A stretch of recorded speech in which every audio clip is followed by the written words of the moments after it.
Now, when you access policy loans, you already know they're unstructured loans. The insurance company does not structure a repayment plan. And who calls the shots? When we decided to request a policy loan, we already had a repayment schedule. But who crafted that repayment schedule? And all that money comes back to the family banking system. So do we get to reuse this amount or this amount? The total sum. The concept itself, infinite banking, Nelson named it infinite because it's impossible to apply boundaries to infinite. And it has nothing to do with addressing the yield of an investment. The process has everything to do with where you store your capital, your money, before you set about taking care of all these things financially in your life. It's all about the how. The infinite banking concept is all about how you finance the things that you need throughout your lifetime.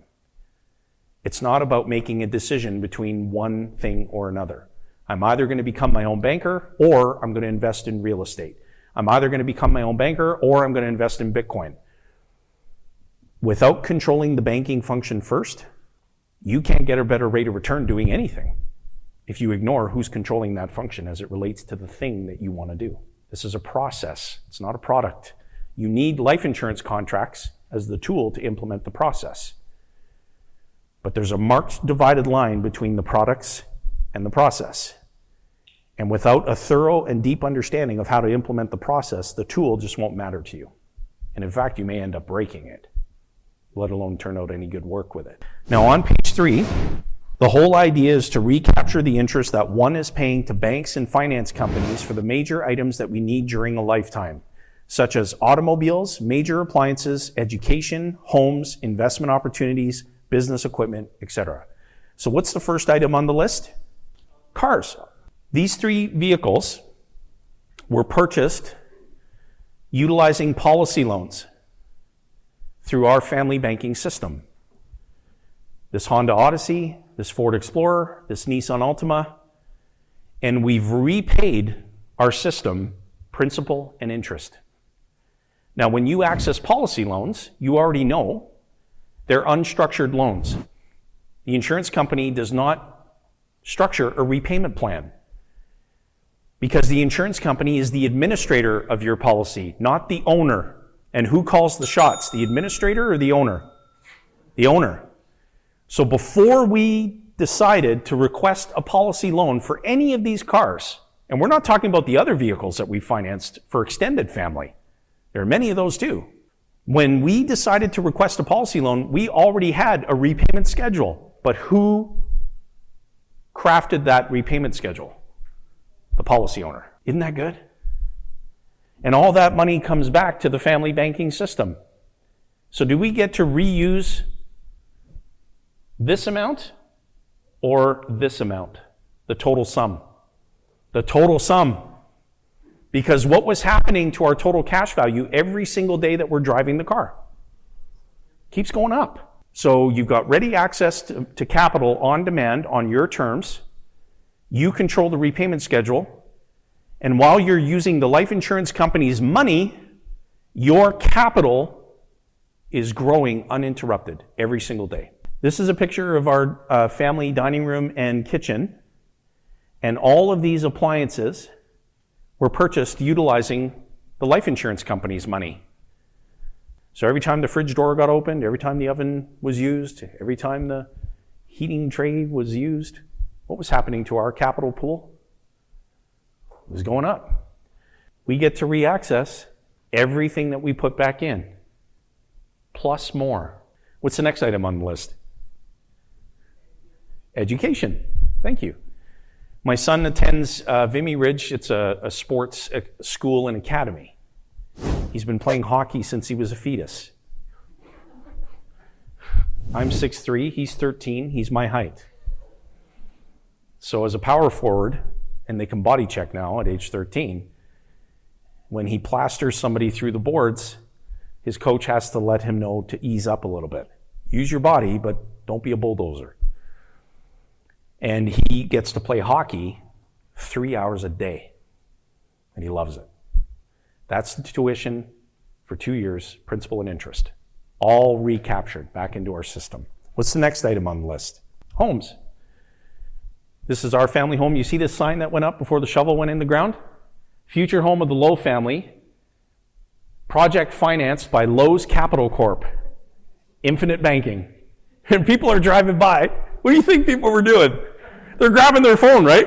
Lowe's Capital Corp, infinite banking. What is that?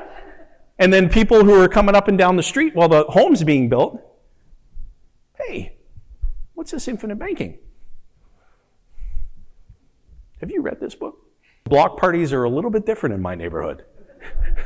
Let's sit down and do a coaching session on, and my wife's, no, we're having hot dogs and hamburgers and, okay?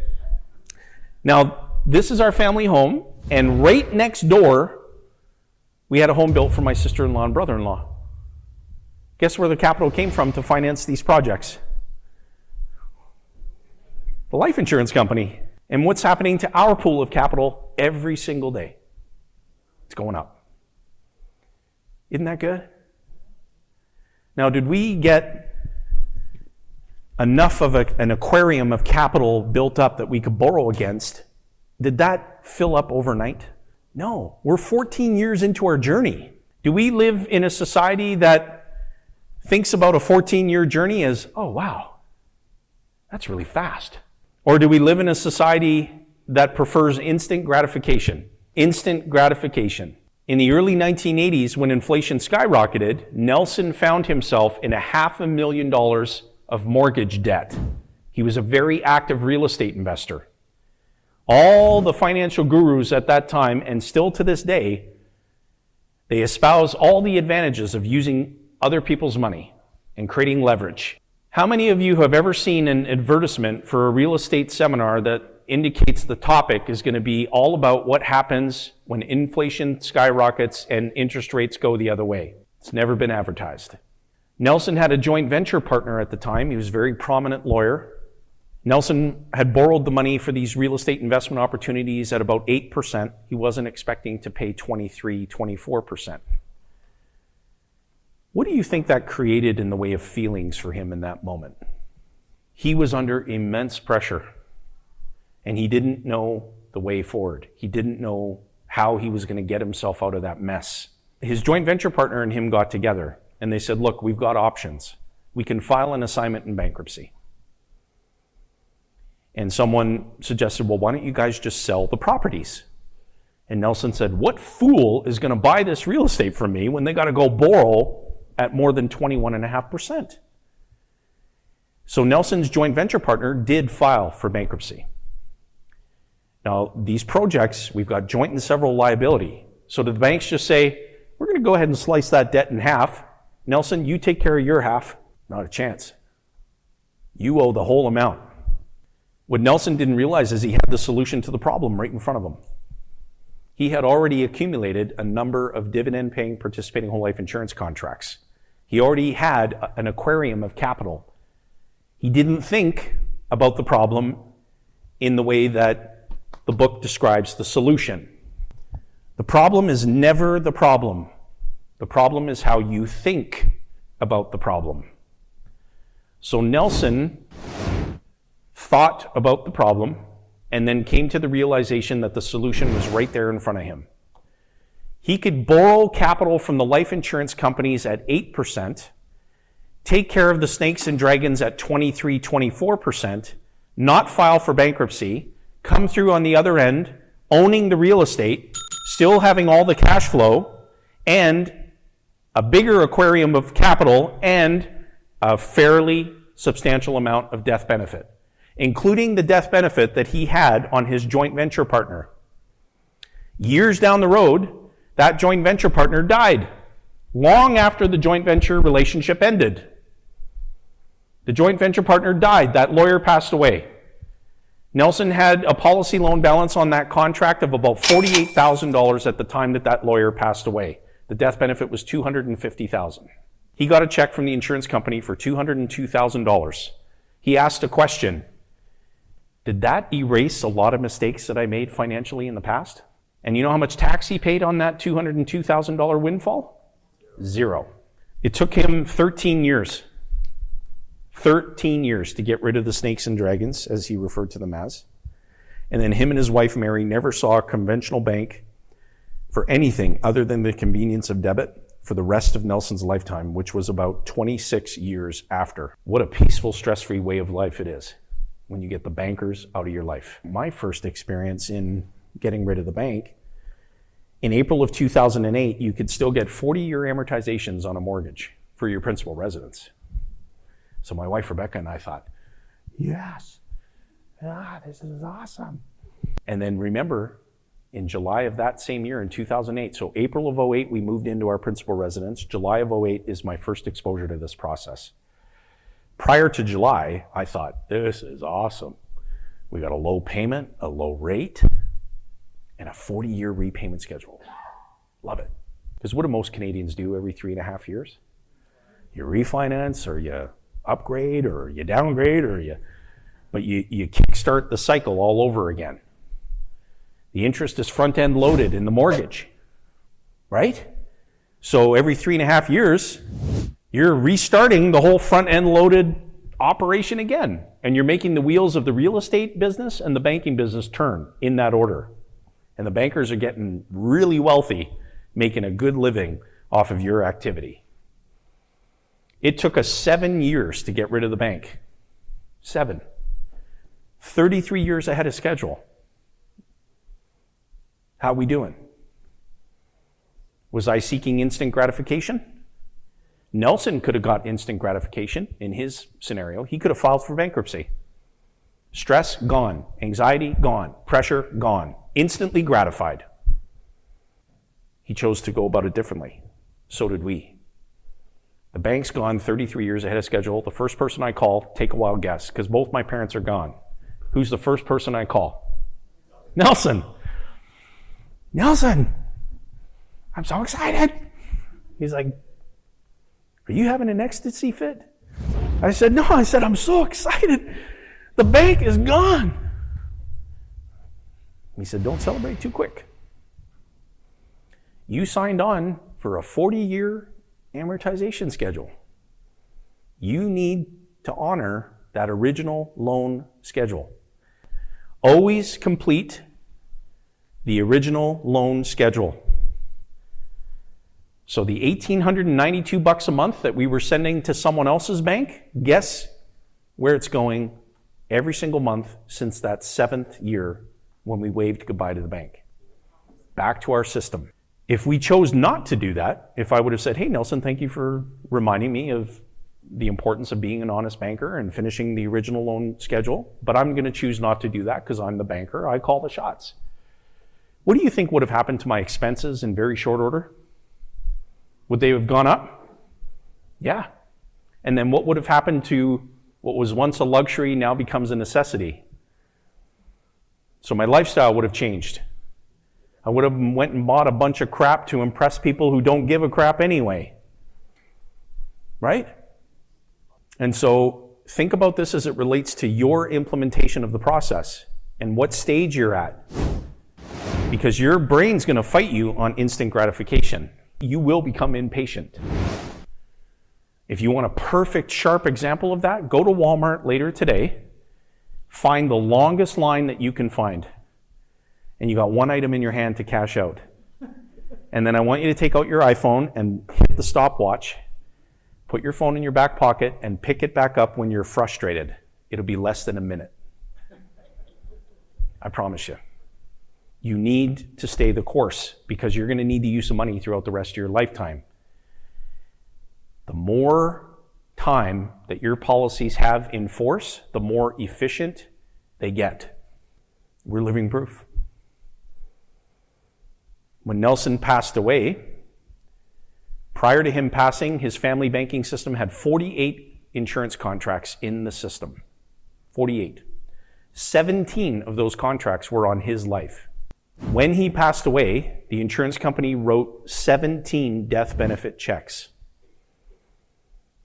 Nelson blessed a lot of people. But the biggest blessing that he left behind were the remaining policies that were on the lives of other family members. And now they had all this tax-free windfall from his death benefits to backfill their own policies. The system became immediately self-sustaining. And how much tax was paid in that transaction? 0. Keep taxes away from your family's banking system. Keep taxes away from your wealth. Okay, the next item on the list, investment opportunities. These companies form a part of the Lowe family group of companies. The principal invested is a lot. I just put that in because these are private companies and respecting shareholders and partners and all of that. These companies combined generate multi-8 figures in gross revenue every year. All of these opportunities, each and every one of these opportunities tracked me down, not the other way around. Nelson said, when you have ready access capital, opportunities of high caliber will find you. He was telling the truth. And I'm the proud owner of some really successful businesses. And I'm privileged to lead great teams that operate these businesses and so on. That's opportunity that found me. And where did the money come from? The life insurance company. And who co-owns the life insurance company? Say, I do.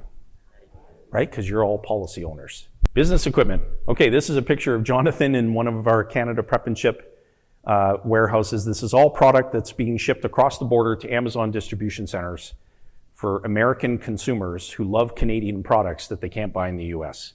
So we're satisfying a demand. That's a business. That requires equipment. You got forklifts, you got shelving, racking, label printing equipment, and so on. $200,000 to capitalize that particular warehouse came from the life insurance company. Our aquarium of capital keeps growing, uninterrupted. Can you imagine if Jeff Bezos bought into this concept? Whew. You'd be sending a lot of people to the moon a lot faster. Principal and interest, fully recaptured. Let's go to page 21 in Nelson's book. And on page 21, Nelson indicates that the very first principle that must be understood is that you finance everything that you buy. You either pay interest to someone else or you give up interest you could have otherwise earned. The alternate use of money must always be reckoned with. Some call this opportunity cost, but it is amazing how people give lip service to this fact, but do not put it into practice in their own financial dealings. The equivalent of thinking that the law of gravity applies to everyone else but them. You're in a position of assuming total control. When you look back on your family banking system 14 years from the day it began, do you want to look back and say, wow, gosh, I wish I would have did that a lot slower? No. Your speed, everyone's speed of implementation in this room is going to be different. We have clients in this room that have 9 policies and they're not even a year into their system yet. And they're expanding, they're adding more. And we have clients who have been an owner of a single policy for a few years now. You move at your own pace, but avoid seeking instant gratification. It's not possible here. You're going to need the use of money for the rest of your lifetime. And so is every generation that comes after you. So create a system that becomes self-sustaining, because the generation that comes after you is going to need the use of money too. And the generation that comes after them is going to need the use of money too. Whatever that medium of exchange is, cryptocurrency, digital currency, whatever that is. The reason that I'm taking my time with this is because you're existing policy owners. Okay? If somebody had delivered the talk that I'm sharing with you today when I first got started on my journey, I'd be way farther ahead. I had to travel all over North America to meet with people who had been in practice much longer than me. I would have to pay them to spend time with them. Hey, can I come hang out with you for 2 days? Sure, write me a check for $8,000 and I'm serious, and you can come hang out with me for 2 days. The only investment you're making today is your valuable time. Use it wisely.